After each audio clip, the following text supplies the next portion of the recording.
Good evening to everyone. It's wonderful to be here at Cornell. This is my first time. What an incredible place, and thank you for coming out this blustery, is it still? evening.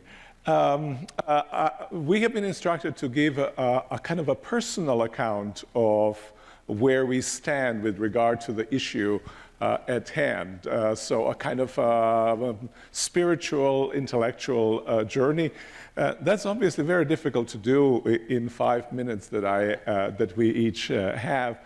What I thought I might do is just give you 4 vignettes that for me summarize kinds of commitments that I have, and you'll see where I come from. I was born in former Yugoslavia, and I was born at the time when this country was a communist country. My father was a Pentecostal minister, and it was not a very good thing to be a Christian. It was even worse to be a Pentecostal. It was worse to be a priest, and it was even worse to be something like a Pentecostal minister, because nobody knew what those Pentecostals were doing. Nobody could even pronounce the name Pentecostal. And for a while, I was quite a rebellious kid, and I swore to God that I will never do to my children what my father did to me by having become a Pentecostal minister. I was about 16 when I somehow found my way, it's a long story to describe, found my way back to faith. Then I found myself as the only openly professing Christian kid in a high school of 3,500 students.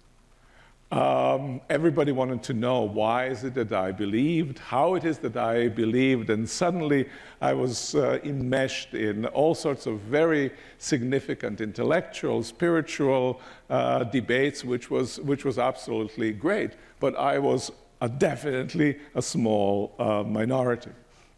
That actually led me to study philosophy and study theology, to become a theologian. And I must say that I've been now a theologian for about 40-some years, if you count studying for it, right?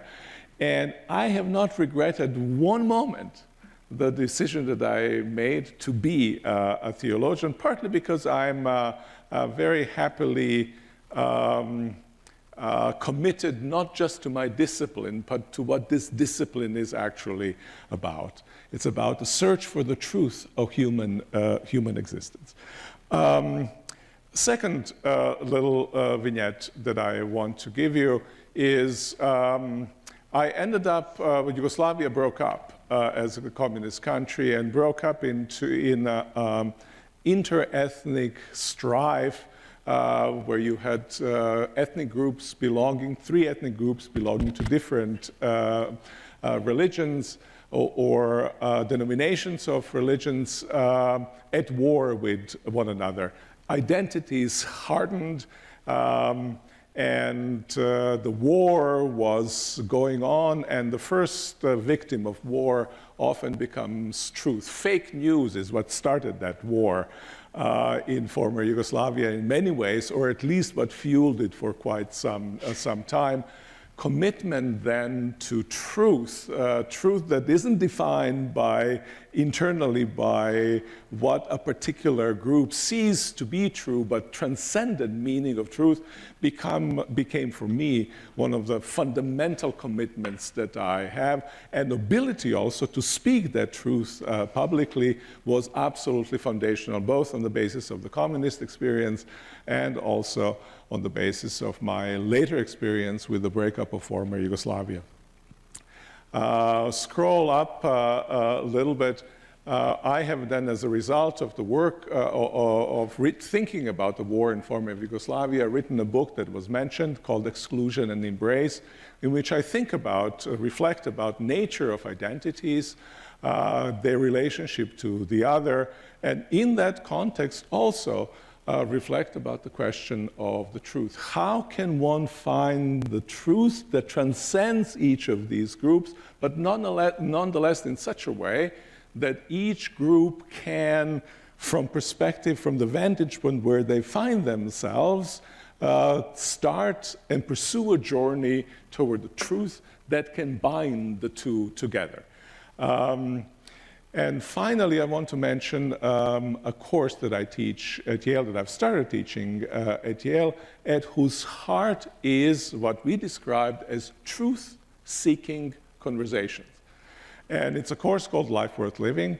And in that course, we take 6, 7, number doesn't matter that much, various overarching interpretations of life, visions of life. Some of them are religious.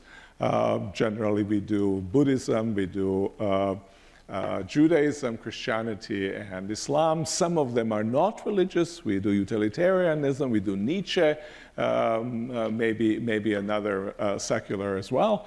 And then we ask the hard question for each one of these. Namely, we put all 7, 6 of them in mutual conversation with one another. I tell my students first day, each of these philosophies, religions, makes claim to be true. Now, they all can be true, right? We know that, because they say contradictory things to one another. But in this class, we will take seriously their claim to be true.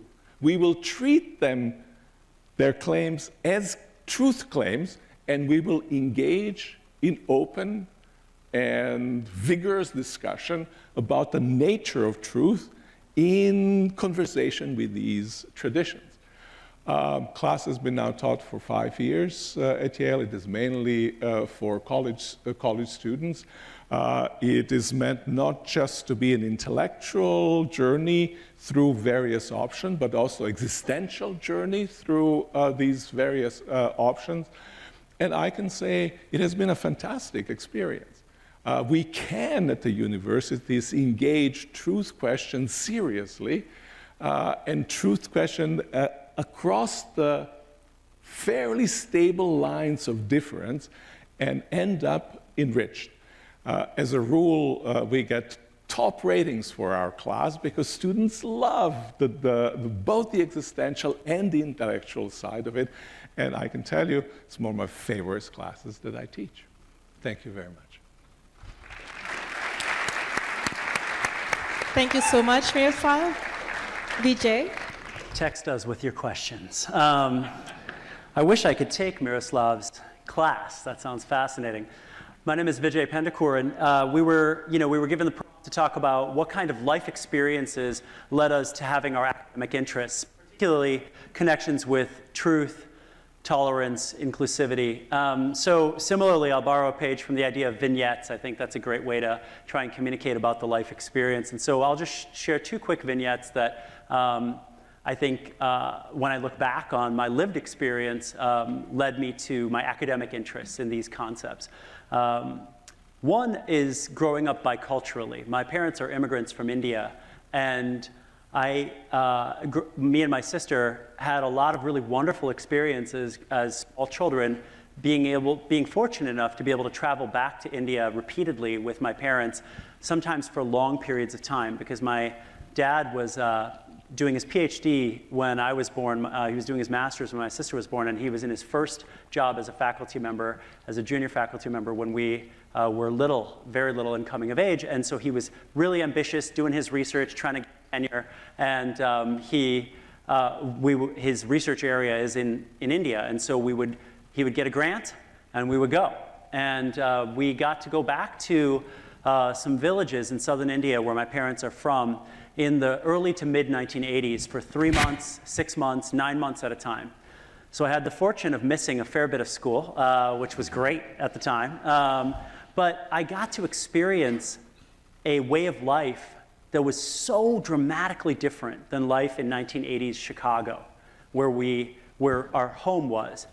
And all these things were happening in my childhood brain and heart that I didn't have answers for. I would go to a place where all of a sudden my body, my physical form, was perfectly normal, which wasn't the case in Chicago. I was hyper-minoritized in the place I was growing up in. There were not a lot of other Indian kids, and I felt that a lot. And I would go to this other place, and everyone was an Indian kid or adult. And but I really only interacted and cared about the kids. But but my brain, my language, the way I used my hands when I talked, my rough Chicago accent, all of that didn't fit.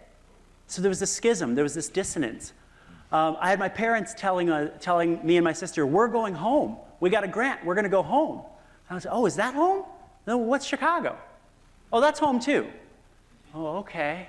And as I got older and these trips happened with less frequency, but they still happened, by 5th grade, 6th grade, the trips got a lot more angsty and complicated. And I remember thinking, being very frustrated about not being able to locate a sense of home very easily. And for any of you who have parents who are immigrants and have lived this bicultural experience, you might be able to identify with parts of this. So for me, from a very early age, because of this visceral experience of dislocation, relocation, otherness, and belonging, I'm really interested in how people, particularly young people, come to belong and thrive in new spaces. So as the Dean of Students here at Cornell, and in my research, but also more heavily in my practice, I'm really concerned about how people and students come to belong and thrive here at Cornell. How do we make this place a viable home for our heterogeneity? And on the other side of things, in terms of my interest in diversity, inclusion, and social justice, which really ground a lot more of my research and writing, me and my sister grew up in faculty housing at Northwestern. We used to have this junior faculty housing complex because junior professors were paid so little they had to set up an apartment building, and they were like, you get discounted housing in this apartment building because we know you can't afford to live in Chicago. And it was awesome. It was actually a wonderful experience for us.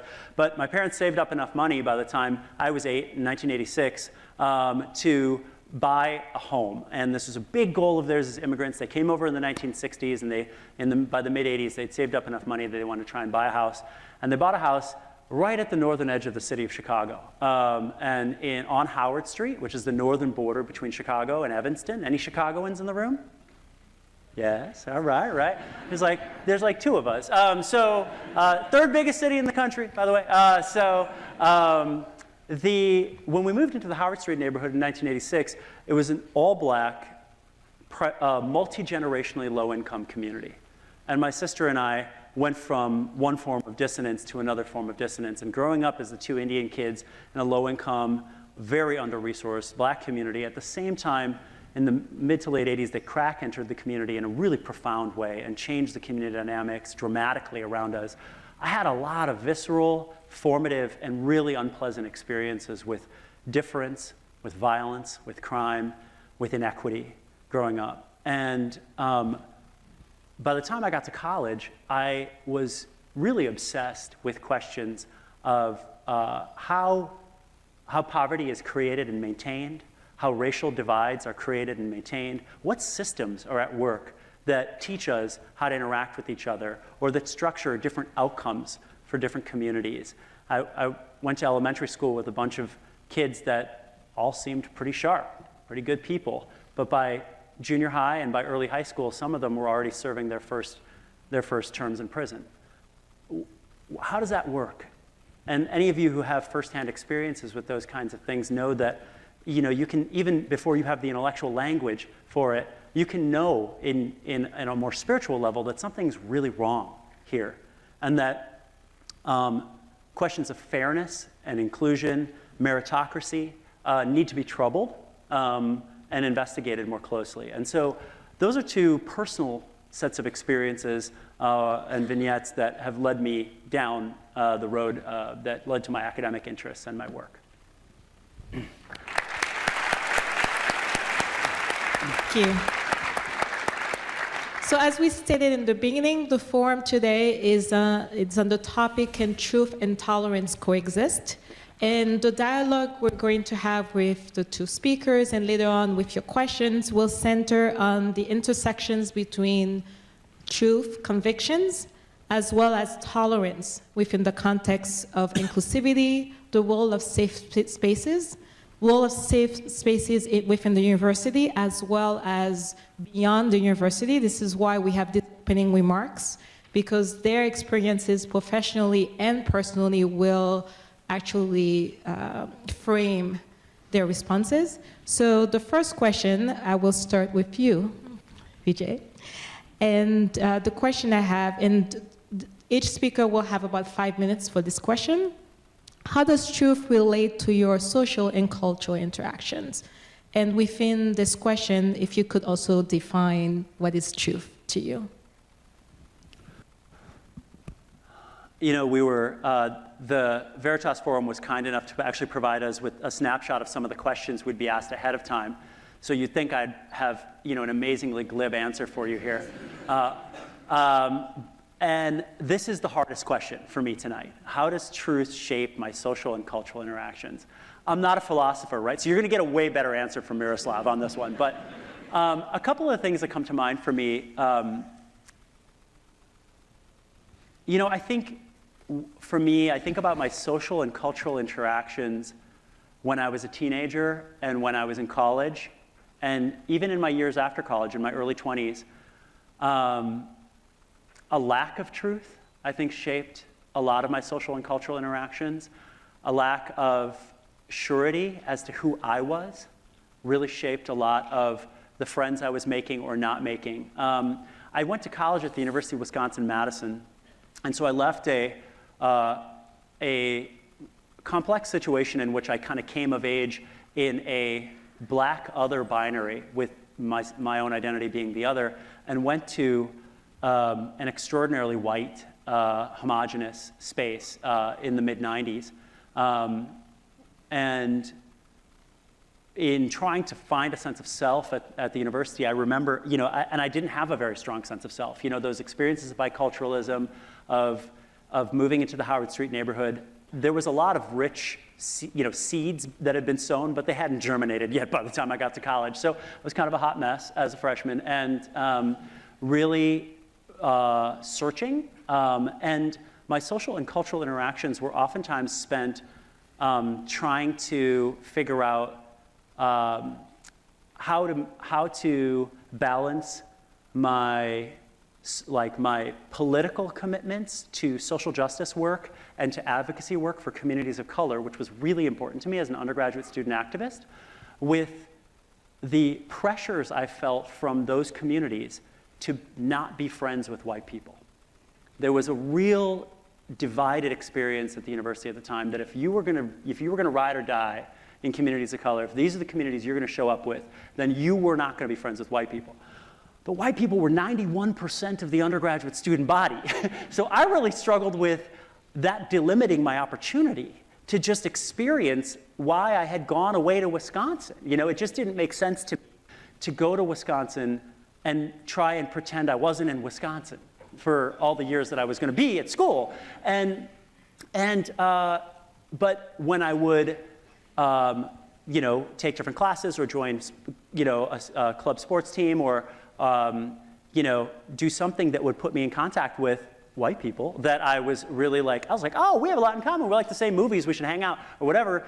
And then the gaze of judgment from the student of color activist community of like, you know, you see each other like in the quad or in the cafeteria, and it was like, you know, the authenticity checking that I felt was so intense. And I wish I could give you this heroic story, right, of where I was like, but I found my truth and I just pursued my true friendships. And I didn't, right? My lack of an internal truth really led me to then start to doubt, like, well, maybe I shouldn't be friends with these folks. I know we have these things in common, but maybe I'm not standing up for my issues if I'm friends with these folks. And so I really pinballed around a lot in that stage of my life. And so, you know, I'm giving you a small answer, right? I'm giving you an answer about my time as a college student, but I think it's maybe a more interesting answer for those of you who are in college right now, because at that time, the truth that shaped my social and cultural interactions was alienation. And I had a lot of ideas, I had a lot of information, and I just didn't have a lot of wisdom. And so other people's realities had an enormously shaping influence on my self-awareness and my self-concept. And there was a lot of growing to do. Thank you. believe. Okay, we're on. I was going to say that a lot of students in the audience can relate being a hot mess as a freshman. So it was great to start there. And also trying to find your identity as a college student. So Miroslav, the same question. How does truth relate to your social and cultural interactions? And within that question, how do you define truth? Yeah, I mean, the definition of truth would take us a long. It would take a long time. 5 minutes is a little bit too short for that. But truth and interactions that we have with one another, I think Vijay's kind of account of almost like a rootedness of one's own authenticity in contact and interaction with others, that seems that was really important and kind of underscored the need to be rooted. And I think that's one way to talk about truth. I know that very often, especially on campuses, but among professors as well in certain disciplines, truth is kind of looked down upon in certain ways, right? In a sense, nobody, I mean, if you take something like a account by Foucault or folks of this sort, truth ends up being a simply mode of exerting power with other people. Truth is a tool. It's not really a commitment that we should have. We achieve certain goals when we are speaking truth. So all news is fake news. It depends whose fake news is stronger and more powerful than the others if you go in that direction. And I have realized, especially during the war in former Yugoslavia, when I was thinking about the question of how does one remember rightly what happened to one. And truth there became so significant. Obviously, memories, we have struggles of memories, of the past memories, in terms of how we react with one another. But I've realized how important it is to be committed to seeking truth together. I think we are truth-seeking creatures. For instance, when I was a little bit younger, I loved to ski. So I was in California, Mammoth Mountain is fantastic for skiing. You go chair 23, and you come to the top of the chair 23. On one side is kind of pretty steep double diamond, 2 runs. Wipe out and drop out, right? Imagine, I go to a pub afterwards, and I was skiing with a friend, and I said to my friend, listen, we came up to the chair 23, and we turned right and went down to drop out. He said, Miroslav, no, don't you remember? We turned left, and we went down wipeout. Why does he say that? It matters somehow, a sheer piece of information that has no consequence, but still matters that we get it right. But now, what about if I said something like this? I turned down and went down the sheer black ice run, but my friend, I was saying to third person, but my friend, he chickened out and went all the way around to chair 14, you know. And he said, Miroslav, that's not right. We both didn't ski down. It matters how I told the story, because every lack of truthfulness is a form of injustice in those kinds of situations. We sometimes put justice and truth on opposite sides of one another, but actually commitment to truth is a commitment to just relationships and reading relationship in a just kind of way between people. And that's why truth in relationship matters to us in such so profoundly. It creates a foundation of trust on which we can build a life together, and it creates a sense in which my identity is not always warped by another person's perception of me or the way they render me to be, which is basically injurious to me. And in that sense, I think truth is important. But I think what's also important, and hopefully we'll get to talk about that as well, is what in the Epistle of Ephesians in New Testament we read, it's important to speak the truth in love. Kind of sense that the other person with whom I am searching for truth, if they differ from me, if I find that I have to contrast my version of things to his or her version of things, that I don't denigrate the person, but actually that I support the person as person, even if they see things very differently than I do. So that when the truth cannot bind us, when the truth divides us, that there is some other bridge that holds us as human beings together so that we can be together involved in the search for truth. And I think that kind of common binding is fundamental in the family relations, in friendship relationships, in college educational experience, in political experience within nations, between the nations, throughout all the domains of life. I think truth is important, and seeking that truth while respecting and even seeking to enhance the other person as a person. Both of your answers actually link really well with the next set of questions, because you both highlighted how your experience of truth or truth convictions also have a relationship with social justice, as well as your relationships with other people. And Miroslav, I'll start with you for the next set of questions. Okay. And this is all connected. And the first one is there a point at which truth commitment is incompatible with inclusivity? And within that same set of questions, what do you do when your truth claim seems to directly oppose someone else's view? Yeah, that's one of the toughest questions, I think, that we are facing this evening. And in fact, we are facing, it's tough for us this evening because it is a tough in our mutual relationships, precisely that question. How does my commitment to truth, what does it do when it collides, not just with perspective that the person has, but with perspective that is deeply tied to their own identity, deeply held beliefs. And I think we can see that in many areas of life, but certainly religious domain is one domain where we see that. After all, unless you are just nominally belong to a particular religion, if you are deeply committed, religious commitments are commitments about the most fundamental values that you have. They define the very character of you as a human being. They provide you with a criteria which you use to assess what is valuable and what is not. They're the kind of the ultimate thing.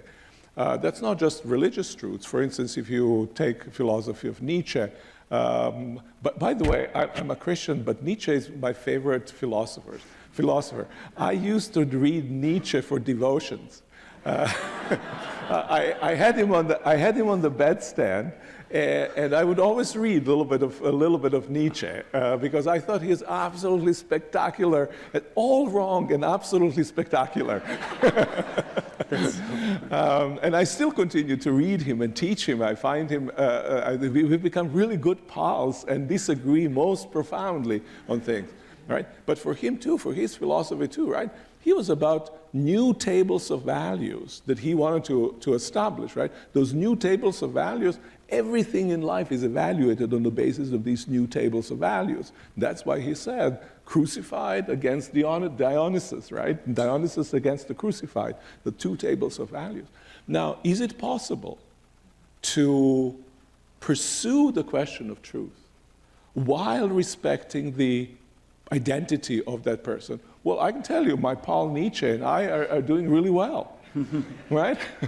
I think I can, right? It's possible to do that because both of us, and I think that's true of Nietzsche, both of us are deeply invested, not simply in our position, but in truth. Truth is something that transcends us. Truth is not something that we claim and desperately hold onto, but truth is something that takes us into freedom, that moves us into itself rather than we being possessors somehow of the truth. And once you perceive things in those terms, I think it's possible then that you will wrestle and wrestle deeply while at the same time keeping friendships, affirming the other person, providing space for other person. If you ask me, is it a good thing that there was Nietzsche in the world? I'd say, yeah, it's a good thing. Even though I disagree with Nietzsche's position, even though it's contrary to a Christian position. I think so, right? So kind of affirmation of the goodness of the existence, of the validity of a person, while at the same time engaging in very rigorous discussion about whether that's on issues that, on which we disagree. I mean, difficulties, of course, become when it becomes a political issue, when we make decisions about how do we map the social space, because every claim to truth is also a claim for territory within the social space, right? And so I think then the question becomes, well, is it possible for us to be truth seekers while at the same time being social pluralists? And I would say for myself that absolutely I am a pluralist, social pluralist, because my commitments to the Christian faith. I'm not social pluralism as a compromise to these beliefs. And maybe we don't have time here for me to develop the position, but actually pluralism as a political philosophy was developed by Christians. And it was developed in the 16th century, early 17th century, by sectarian Christians who believed most strongly in their positions, but just for that reason, believed that the other person has to have space to live, has to have right to articulate those positions. First person who articulated this as a public political philosophy and enshrined it in the Constitution was Roger Williams in Rhode Island. Again, a highly particularist Christian who believed in the truth of his convictions, but just for that reason was a pluralist. I think we need to be in a position of this sort where each of us will be pluralist for the particular reasons that each of us as religious or our religious people have. I think Miroslav just gave us the next Veritas Forum topic, the intersection between social pluralism and truth-seeking. Vijay, the same question as well. Is there a point at which truth commitment incompatible with its inclusivity? And what do you do when your truth claim seems to directly oppose someone's very identity? So let me build off of that fantastic pro-seminar we just got from Miroslav.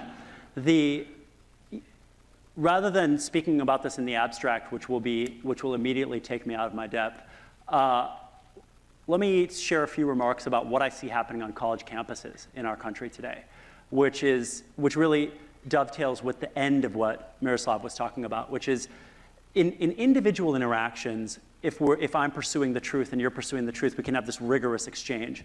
When you take things to the level of the superstructural, the political, and you weaponize truth in order to claim sectors of social space, to render people, movements, ideas visible and invisible, this is where things get really messy and painful and ugly. And this is real life, right? And we're living in a time of both populism and extremism right now in our country and around the world. And one of the challenges higher ed faces right now, and as the Dean of Students, I actually play a central role in managing Cornell's approach to free speech. So I think about this all the time. And part of what a university is supposed to do in the American academic tradition is create a space for exactly what Miroslav was describing, which is the pursuit of multiple truths, as frictional as that may be, because that's part of how you form as an intellectual person, an emotional person, a spiritual person, is in the constant churning of this test of ideas and in the probing of one another's ideas and sometimes in the heated and passionate arguments of these ideas. And when you think about the kind of image you get when you think of the American Academy, that's the image, right? But students right now are doing that, and they're linking that agitation to broader social and political structures that make it so that this isn't just about ideas. What I hear from our students who are passionately engaged in a variety of forms of activism, progressive, conservative, all of the isms, is that this isn't just about ideas for them. So for members of our documented and undocumented community, if they're arguing with students who firmly believe that there shouldn't be undocumented peoples in this country, right? Folks who are part of the Stephen Miller Doctrine, right, that advises our current president on how we should be managing questions of migration and immigration. That's not a contest of ideas for them. That's an existential question, right? Do you see me as having the ability to exist? And it's difficult to keep things at the level of civility that we aspire for in the kind of, the emblem of the academy that we hold in our minds and hearts when really things get down to you're holding a position that might eradicate my ability to be me. And at the heart of some of the deepest struggles for social justice and human dignity are these kinds of sometimes life and death issues. If you're a trans person in our society right now, or a genderqueer person in our society right now, you are engaging in conversations that can quickly turn into extremely high-risk conversations if you realize that you're dealing with someone that thinks that you are aberrational or broken or malformed or a scientific anomaly. And it's difficult to maintain the stance, the intellectual stance of, well, these are competing truth claims, because it inherently becomes an ontological question, right? A question of fundamental being. Do I have, in your worldview, do I even exist? And so I think that the academy is being tested heavily right now. All of us who work in university administration are dealing with an aspirational value and a political reality that oftentimes struggle to coexist.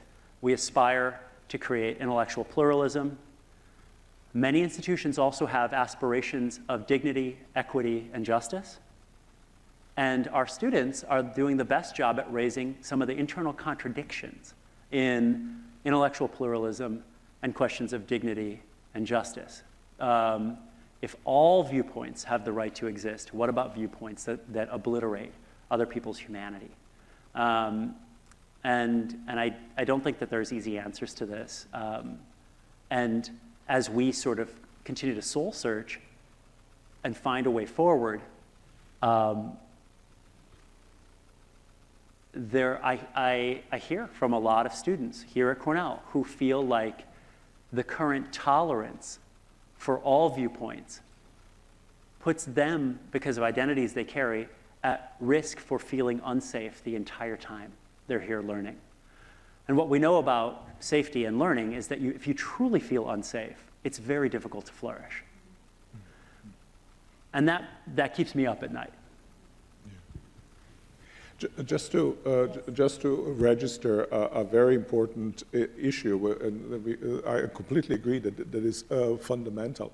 What I heard at the very tail end of what you, Vijay, have said is that actually the nature of our humanity, what does it mean to be human?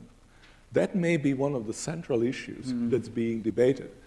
Is there something like a universal generic humanity? Are all forms of such generic notions of humanity inherently oppressive? Can we think of humanity in a very particularist, identitarian kinds of ways?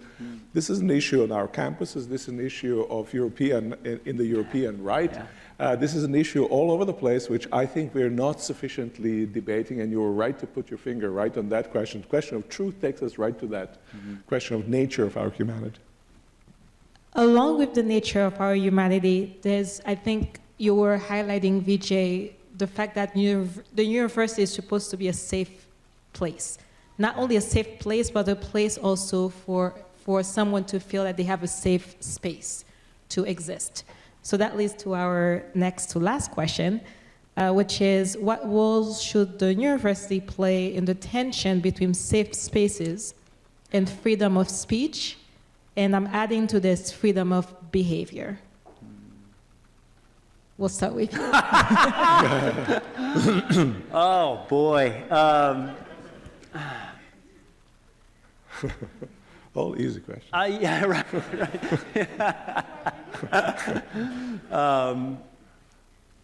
So I think that, Miroslav and I were lucky enough to have dinner at the Chesterton House before coming over here, some delicious Thai food, and this question of safe spaces came up over dinner, so the dinner conversation was heavy. So I'll share a couple of thoughts, and these might be somewhat discontiguous, but hopefully I can find a way to link them all up by the end of my 5 minutes of rambling. 2.5 minutes. Oh. Okay, I'll share 1.5 thoughts. So one, I think that we haven't done a good job of sort of delineating different forms of safety, right? And but the truth of it is that universities prioritize physical safety over emotional safety, and we should be more transparent about that. If you look at codes of conduct, if you look at a variety of different documents, there is a hierarchy of safeties, right? Your physical safety is more important than your emotional safety. And so we can debate whether that's appropriate or not, but that is the current status quo. Another thing that comes to mind when thinking about safety, that I think another really important set of ideas to pick apart is the difference between safety. Am I flipping in and out? Okay. I don't know if that's something that can be dealt with at the top. Or do you want me to switch to the handheld mic? Switch? All right. Do you mind if I use? So I'm going to be coming in twice as loud now. But the other thing is, I think we have to be careful and really spend time unpacking as a community the difference between safety and comfort. And this, when we don't do a good enough job of unpacking the difference between safety and comfort, we end up with a lot of competing truth claims that have not been thoroughly interrogated around when students start to say, well, I didn't feel safe when somebody made that point that I found offensive. And when being offended is somehow being conflated with being unsafe, it becomes very difficult to carry out the intellectual project of the American university. So I think it's also important that we continue as a community, as a community of truth seekers, to really interrogate the difference between safety and comfort. Discomfort, reasonable amounts of discomfort are a critical part of learning. But being safe is also a critical part of learning. So how do we create greater tolerance for discomfort as we pursue truth? And a third thought is that safe spaces, when I think about safe spaces in a very functional way, I think it's really important in a very tangible brick and mortar sense that human beings have physical places where they can go, where in that space they feel normal. And one of the things that elite institutions are grappling with heavily right now is that the vast majority of elite institutions in America, Ivies or non-Ivies, were extraordinarily homogenous for several centuries. And then in about the last 10 or 15 years have become extremely diverse, right? So whether you look at racial demographics, socioeconomic, country of origin, gender and sexuality, all of these things, our diversity now compared to 10 years ago at Cornell, it's stunning if you look at all these numbers. And that's really exciting. But part of that compositional diversity gives us a challenge in belonging. Because just because we're an extremely diverse campus doesn't mean that it's easy for everybody to come to a genuine sense of belonging. And part of what it takes to brave the heterogeneity are home bases where you feel normal. And so part of the way I try and reposition safe spaces in a landscape where our media is really making a mockery of what these ideas are actually about. The popular media always loves to throw around safe spaces in inaccurate ways. When you think about the purpose of an LGBT resource center, a women's center, a Asian American center, a Black living cultural center, and places like this, these are spaces where community members that oftentimes were not part of American higher education for its first multiple centuries and are suddenly here and are constantly reminded of their newness and otherness in a myriad of ways, can go to these places and in those places be normal. And that's really important for being a human being and being able to breathe. And you don't spend your whole life in the safe space. You spend a couple hours in the safe space so you can go back out and be brave the rest of the time.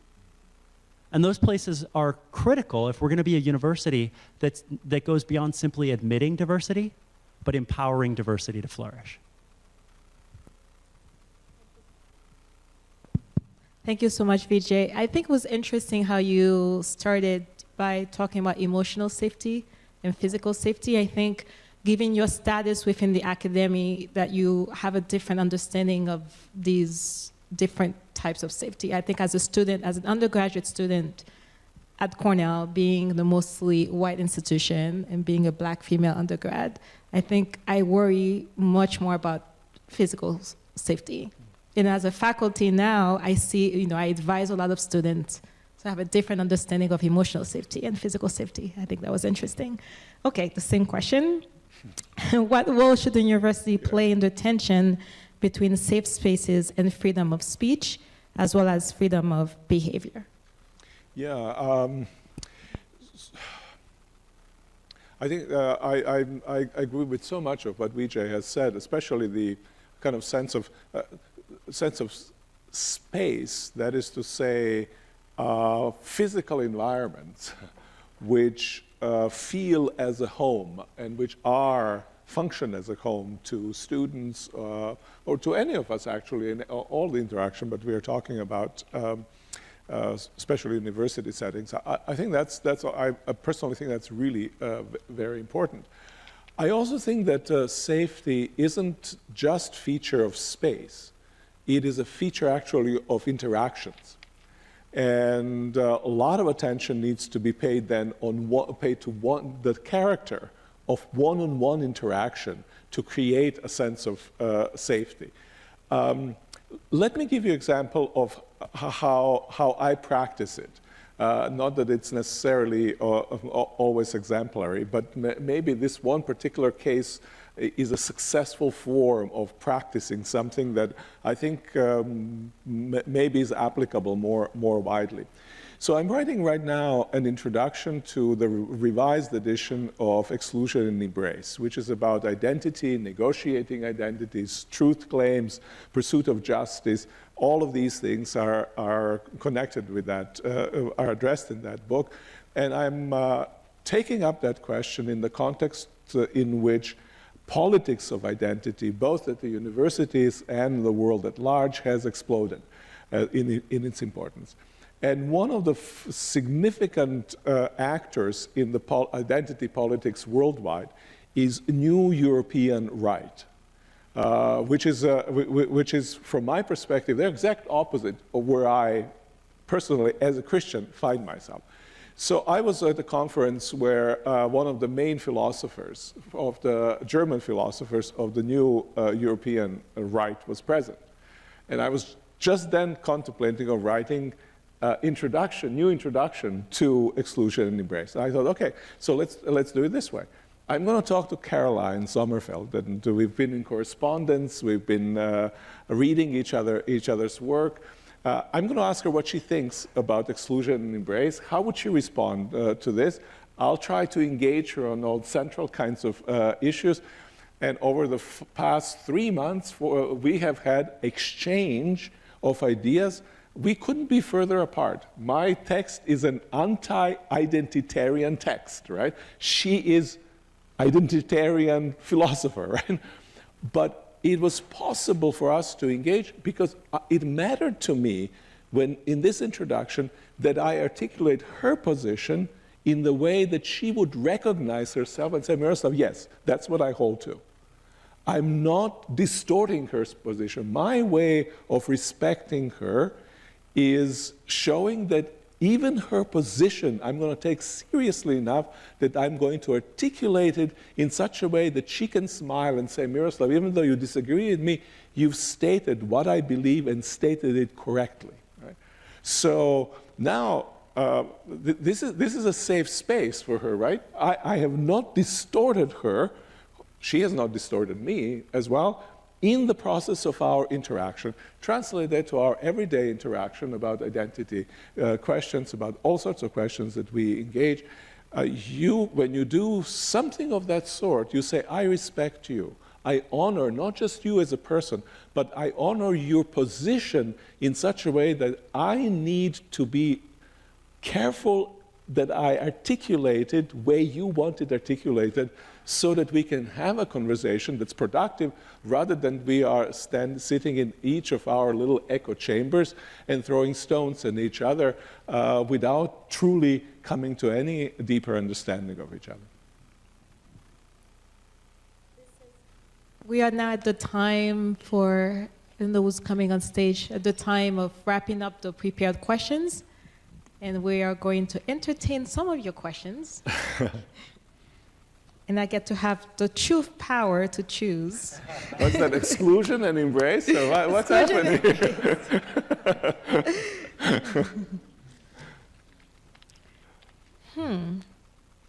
Okay. So I'll start with this one. To what degree do you believe that truth may ask someone to change? Where's the line between challenging someone's humanity and challenging this person to alter a way of living and thinking? Miroslav, I'll start with you. Yeah. No. I'm with this question. I think it's a very, very important and fundamental question. I mean, we encounter that in this course, Life Worth Living, all the time. As a matter of fact, what I do in this class, so we read original texts from these philosophies and religions. We spend time discussing them, trying to understand through a grid of asking the question, what is the vision of the good life? Then, and this is all under presupposition that they're making truth claims. Now, if a philosophy or religion is making truth claims, that means that they're not talking just about adherents of that religion. They're talking about everyone. They're making truth claim about everyone, which is to say, I say to my students in my class, they're talking about you. Which is to say, if you disagree, they want you to change your opinion. So now, toward the end of a class, I want us all, to imaginatively enter into that world and imagine yourself that you're embracing that position and ask yourself, how would I need to change? What would that philosophy demand of me? And let's talk about that. And I think that is really all fundamental philosophies call that from us. But I see that as the challenge to our perceptions of humanity as a way of kind of purifying, if you want, my own position about it. In interfaith dialogues, I've never shied away from saying what I exactly believe, but I've always wanted to hear what they think of me and what they think that I should do. And often that has come to my good, that perspective from the other person and how they see me acting and what they would demand of me to do. I think where we get into trouble is if we do not have not only freedom of speech, but if we don't guarantee the right of another person to not just disagree in act, but to have a space in which they can, protected by law, disagree with us. Otherwise, you end up having either open or hidden forms of persecution. I've lived through persecution quite a bit. I've been jailed because of Christian faith. I know what it means to somebody's truth to call your existence into question. But on the other hand, I've written a dissertation on Karl Marx, the same Marxists that have put me to jail. I've written about their philosophy, right? And that's a good thing, right? So I would distinguish between political and kind of philosophical, religious side of that question.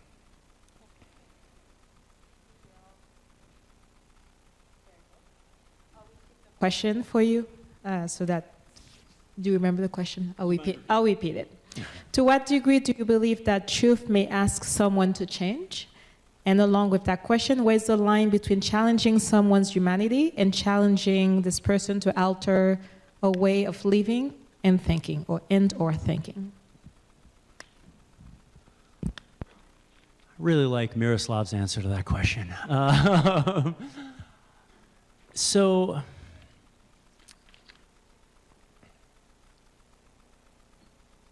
I don't have great answers to this question. I'll start with that. I think that when I hear the first part of the question, which is, when can truth ask someone to change? I think that there's truths about life that require us to change all the time. And so to step back, I know a lot of my answers have been rooted in sort of like new social movements thinking, right? In the context of power and identity and voice. But to step back from that and think more about the human experience, the sense that we always get to dictate who we want to be, I don't think is very accurate to my experience of life. There have been truths that have asked me to change repeatedly. The truth of finding a spouse and getting married required tremendous change in how I thought about my time, my autonomy, my energy, what it meant to compromise, what it meant to grow with a person and not just think about myself in my own trajectory. I think about the truth of becoming a father. I have a 3-year-old daughter and a 1-year-old daughter. And their truth dictates that I change all the time. And so part of what I think is important, the second part of that question was, said something about, is it okay for one person's truth to rub up against another person's way of thinking or living? And something I think about is, do I have a humanity that transcends the way I'm living right now? Am I the sum of my lifestyle? And I think about this a lot because I've gone through sort of mini identity crises at different moments in my adult life. So after all of that dramatic and angsty teenage stuff, I still have the journey, right? I mean, I think about how difficult it's been. Love my daughters. Let me start with this. For any parents in the room, I think you'll get me on this. I love my children. But there's been a huge identity crisis after having them because I rarely get to do the stuff that defined me before I had them. My time is completely upside down now. And so what I've had to reorganize in my understanding of myself is that I am not the sum of my hobbies, the way I spend my time, my activities. I'm not the sum of my Instagram feed. I'm not the sum of my trophies, my accomplishments. I was saying to Miroslav as we were chatting, we both have young children, and we were reflecting on just how difficult it is to write and publish at any reasonable rate and when you have small children at home. And I have times where I feel bad about that. I look at my CV and I'm like, whoa, there's like some sort of apocalypse in 2016 in your publication. Oh, my older daughter. But my humanity is more than those things. And so part of what I've been doing in my own life is depathologizing life experiences that require me to change. Because what I experienced between 25 to 40, I'm 40 now, is having really serious identity crises every time I was required to change. And so I'm hoping that in the next 40 years, I'm going to be required to change just as frequently. I know that's going to be true, but I'm hoping that it can be less painful. And one of the ways that I hope to get there is by decoupling my humanity from the sum of how I'm spending my time or thinking, so that when those get radically reorganized by external events, that I won't come into a crisis of who am I. That's tremendously helpful, that distinction between kind of the ways of living and kind of underlying humanity that is in that kind of substratum of what is in the flux all the time. Sometimes I think that the word humanity misleads us, because humanity can be used as humanness, the sheer fact of me being human, and it can mean the ways of living, even humaneness, what it means for me to be humane, right? And humanity kind of covers both of these, and it would be helpful sometimes to disentangle this and speak of nobody at any time, neither I myself nor anybody else ought to call into question my humaneness or the fact of me being human. But the ways in which I live out my humanity, I challenged all the time, by, as you put it, and others might challenge it as well. So this question, I think you've addressed this in one of your earlier answers, but the way that the question is posed is to expound upon what you said before. Is it helpful or hurtful for universities to create temporary emotional safe spaces if we all agree this is not the real world? Does this not belong to families, communities, or friends? I can say a lot about this, but I'm not the speaker. So I'll give you my portion of time. You can say. So Vijay, go ahead. Yeah. That's, whenever I'm moderating too, I'm always like, oh, I wish I was on the panel. So you are. Give me that mic, and I'll ask you that question. You know, there's a learning development theorist, Vygotsky, right? And there's something called the Vygotskian moratorium, right? Which is this idea that we actually have to create spaces that are free from certain kinds of consequences in order for people to learn. In the sense that this plays out, it's easier to illustrate with small children than it is with college students, but the theory holds true. If my toddler is reaching up to grab a burning hot skillet on the stove, and I'm like, yo, real world toddler, you're gonna learn by burning your hand, you know, then then this is not a good plan for the long-term development of this child, right? So there are so many ways in which we have to actually create alternatives to reality in order to usher learning. Knowing that reality is around the corner. And we do it all the time with very young people. And then there's something, and I'm sure historians and philosophers have this really well mapped out, but there's something in our society that just says, well, you're an adult now. That can't happen anymore. This is a real world, and there's this very sort of popular discourse about, oh, college, it's such an alternative to the real world. We're too soft on college students today, right? If in the real world, you never get away with that. And there are times when that's probably accurate, right? There are times when probably there should be greater consequences for certain behaviors. But the whole point of having this be a learning laboratory is that we have to create ways in which you can experiment and fail, not just intellectually, but interpersonally, emotionally, and spiritually, so that you emerge transformed. If every mistake you made in college came with the ultimate consequences, then this wouldn't be as great a learning laboratory. And so I think that for this to be preparatory for the real world, we should make college as transformational a space as possible. And those spaces tend to give people grace to fall down and get back up again. There was a second part to the question. Does this not belong?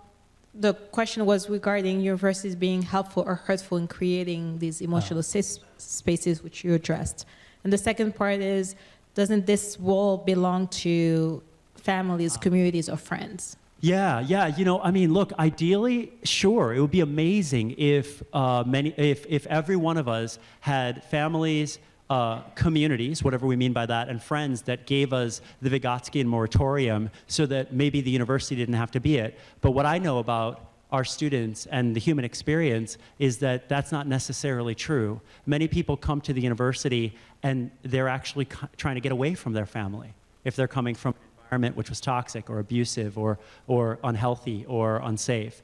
They're coming to the university and they don't have good friends in their life, or they're coming to the university from a community that they thought was a healthy community, and they quickly learn, wow, that community that I was really deeply entrenched in wasn't a very great community for me. And so I think, you know, part of what we have the opportunity to create in a university is a community, and to be really intentional about the community we create, just in case the people learning in our midst aren't fortunate enough to have other communities that can be nurturing to them. And I know many students here and at other institutions I've worked at that don't have that, that don't have those support systems. And so the university can fill an important void in many people's lives. Miroslav, you will not get away from this question. Are you getting away from it? You are on the hot seat, not me. So is it helpful or hurtful for universities to create temporary emotional safe spaces if we all agree that this is not the real world? Does this not belong to families, communities, or friends? Well, I think it belongs to families and communities and friends, but I think that university, the way it functions now is not that people are with their families and then go to school at a university. They leave their home and go to university. That becomes their wider community. So I think in the outside world, we all have spaces of this sort, right? But those kinds of spaces need to be created. I mean, I know many, for instance, Christian groups at the university. They have their own safe space. They have their own safe space a little bit outside of the university. Chesterton House is one of such spaces, and I think that's a very good thing for them. And I think it satisfies a certain kind of profound need that people have in order to stabilize the kinds of visions and way they perceive themselves, be in a community that gives them a kind of positive feedback in crisis in which they might find themselves. I don't think that means that they're not therefore challenged to rethink who they are, how they are living their lives, and so forth. It just means that they can retreat, and then, as Vijay has said, go back into that wider world and be challenged, sometimes in profound ways. I don't think that. I think universities should have. The question is only how much, what ought to be done, but whether, I don't think should be a question.